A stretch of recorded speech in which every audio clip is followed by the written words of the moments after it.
俄罗斯内乱将起，莫斯科已经加强安全措施，所有重要设施、政府机构以及基础设施都加强了安保。原因就是普里戈金召集25000名雇佣兵，准备清君侧。面对瓦格纳的反叛行为，深知不能让国内大乱的莫斯科，俄罗斯不再容忍。此前还打算对普里戈金武装叛乱行为进行刑事立案，结果事件再度反转，而结果让所有人都没想到。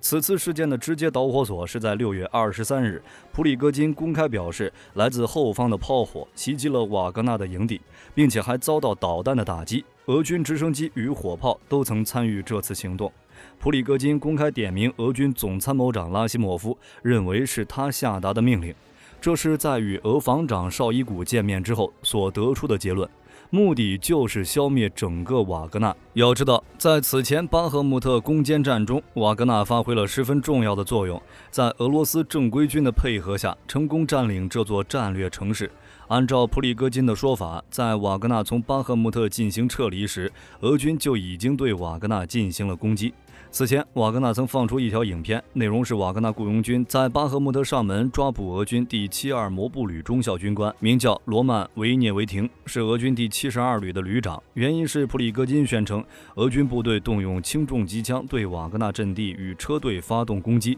随后瓦格纳也通过强势行动发动反击，成功突破俄军防线。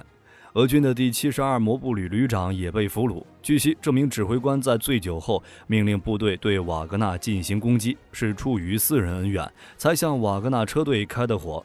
不仅如此，普里戈金还表示，为了不让瓦格纳顺利撤退，俄军还在巴赫穆特撤退路线上埋设了大量反装甲地雷，想要通过这种方式对完成交接后准备撤离的瓦格纳雇佣兵进行伏击。但瓦格纳意料到了这种情况，在遭遇伏击之前就已经派人对反装甲地雷进行拆除。而到了6月23日，普里戈金公开表示，俄罗斯国防部部队袭击了瓦格纳的营地，导致雇佣军遭遇巨大损失，有超过2000名士兵遭到俄军背刺。为了给士兵讨一个说法，普里戈金号召25000名瓦格纳雇佣军揭竿而起，打算与国防部正面刚一刚。此次所谓的瓦格纳遭遇俄军袭击一事，倘若是真的，那不得不说，俄军高层选择的时间点很准确，甚至是很致命的。瓦格纳在5月底占领巴赫穆特之后，就宣布会将巴赫穆特交给俄罗斯正规军，并承诺在6月1日前后完成撤离，打算休整1个月。在此期间，瓦格纳不会进行任何军事行动。毕竟，巴赫穆特攻防战进行了近1年，无论是乌军部队还是作为俄罗斯主攻力量的瓦格纳，都付出了相当惨烈的代价。换句话说，从巴赫穆特撤离时的瓦格纳是元气大伤后的最虚弱阶段，尚未完成人员与装备的补充。新加入的雇佣军没有完成训练，伤愈的老兵也没有归队。俄军高层选择在这个时机对瓦格纳下手，俨然抓住了瓦格纳的命门，一招不慎，满盘皆输。不过在火力军看来，这次普里戈金选择召集25000名士兵准备清君侧，最直接的导火索应该还是绍伊古此前所下的军令，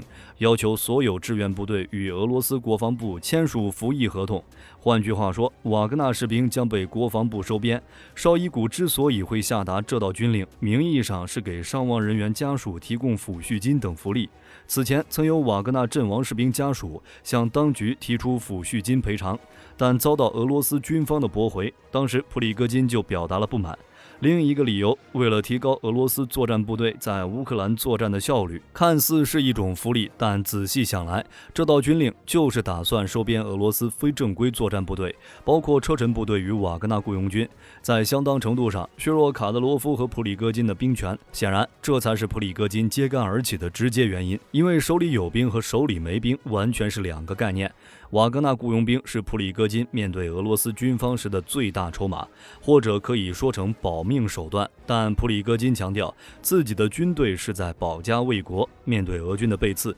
自己正在带领瓦格纳发动反攻，并且已经跨越州界，进入俄罗斯边境的罗斯托夫州。而那些边防士兵选择了拥抱瓦格纳，但这真的不是叛变吗？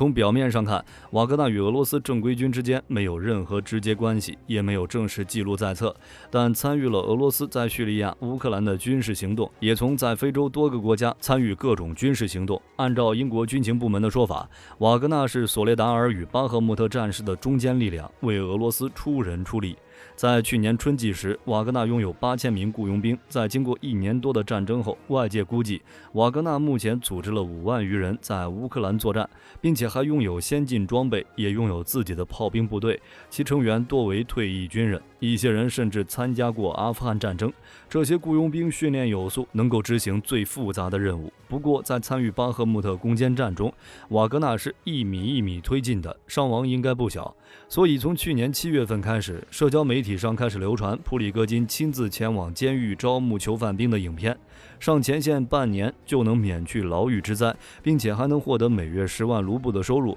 如果阵亡的话，家属可以获得500万卢布抚恤金。但到了今年2月份，瓦格纳招募囚犯兵的行为被叫停了。直到今年5月份，根据美国泄露的情报文件，在2023年1月下旬，瓦格纳在进攻巴赫穆特的战斗中已经损失了数千人。于是普里戈金向乌克兰提出了一个非比寻常的条件：如果乌克兰从巴赫穆特撤出士兵，普里戈金将向乌克兰提供有关俄罗斯军队驻地的情报，乌军可以凭借这些情报打击俄军营地。根据泄密的情报文件显示，普里戈金将这条提议通过在乌克兰军事情报局的联系人传出。在战争期间，普里戈金与这些人一直都有联系。另外，也有2名乌军官员证实这条消息。一名官员说，普里戈金不止一次提出这项提议，但都被基辅拒绝了。不只是乌克兰难以对瓦格纳信任，就连俄罗斯国防部也有意无意地针对瓦格纳，两者之间的矛盾也越来越多。关于普里戈金指责国防部克扣武器弹药的事情，火力军已经说过太多次了。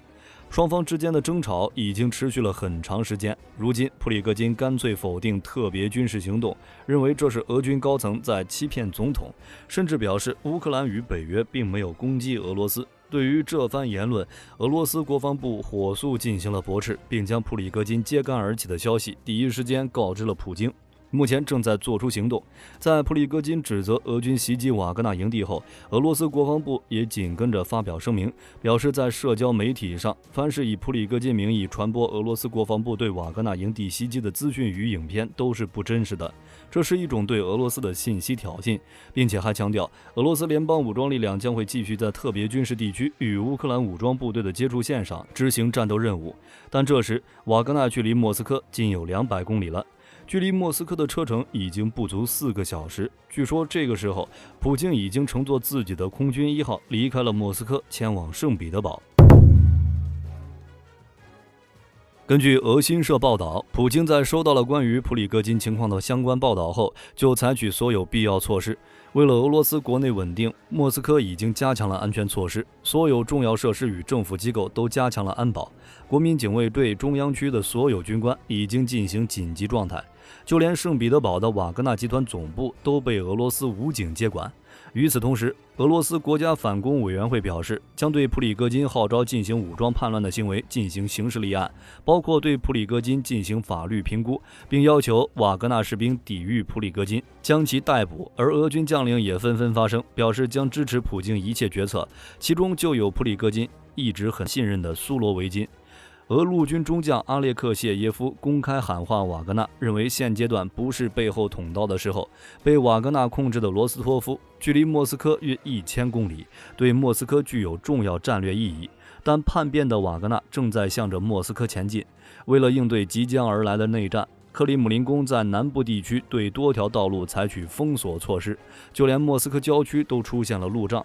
莫斯科市长索比亚宁电报上说，莫斯科的高级警戒已经拉响，目前形势很困难，市民应该留在家中。6月26日也因此被调整为非工作日。虽然在24小时内，瓦格纳反叛事件就已经停息，但仍有媒体发现，在双方达成和解协议之前，普京等人的专机在莫斯科频繁起降，难道是提前跑路？根据专业航空数据平台上的信息显示，一架注册编号为 RA96022 的伊尔96 300 PU 客机从莫斯科起飞后，向圣彼得堡方向飞行，并在飞行20分钟后从雷达上消失。疑似飞行员为确保行踪隐秘，从而关闭了客机的应答器。根据编号，这架飞机隶属于俄罗斯总统机队。普京此前访问时曾乘坐这架飞机。除了这架伊尔96，俄总统机队中还有一架 A319 和图214从莫斯科起飞，疑似飞往莫斯科与圣彼得堡之间的诺夫哥罗德州。据悉，普京在该州的瓦尔代湖湖畔有一座别墅。除了总统专机以外，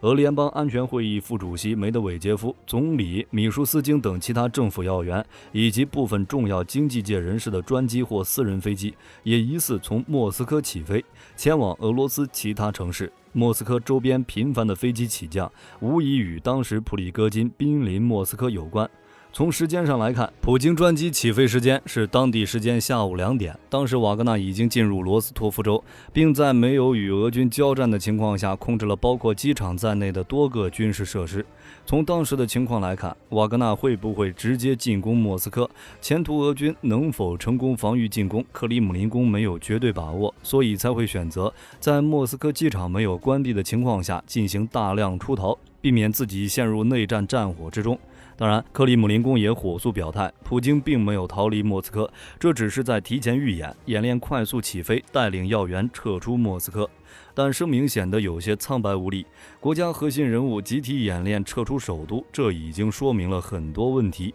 一座强大的堡垒总是很容易从内部被攻破。一个国家的内部本就不该拥有隶属不同阵营的武装力量，这将是一个国家动荡的隐患，很容易造成军阀混战。从普京的角度来考虑的话，俄罗斯国防部收编这些军事力量，将其编入正规军序列，并接受统一的指挥和部署，才能让俄罗斯内部稳定下来。无论是车臣武装部队还是瓦格纳雇佣兵集团，他们的存在都不是一种正常现象。或许普京并未想对普里戈金用完就扔，所以俄罗斯国防部才以发福利的名义对这些军事力量进行收编。但普里戈金公开与国防部对抗的行为还是有些激进了。从这一点来看，瓦格纳的命运早就注定了。当然，也不排除普京出于对自身地位与政权稳定的考虑。以莫斯科目前的形势，真要解体或内战的话，普里戈金可是很有潜力的，因为其在国内拥有很多强力支持者。此前曾有传闻，因作战屡获战功而闻名的普里戈金，打算参与俄罗斯未来大选的，甚至可能会成为普京的有力竞争者。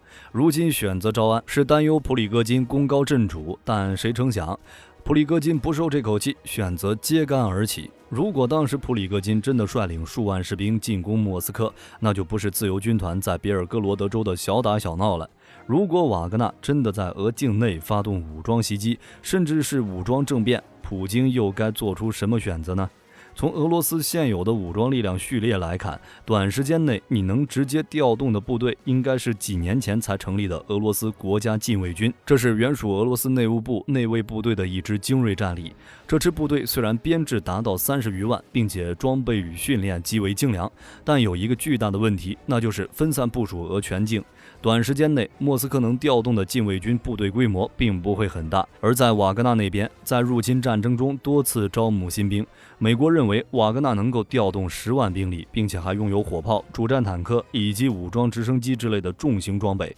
是一支不可小觑的军事力量。如果真的与俄罗斯正规部队发生冲突，那绝对不会是小摩擦。好了，本期影片就到这里了，我是火力军，咱们下期再见。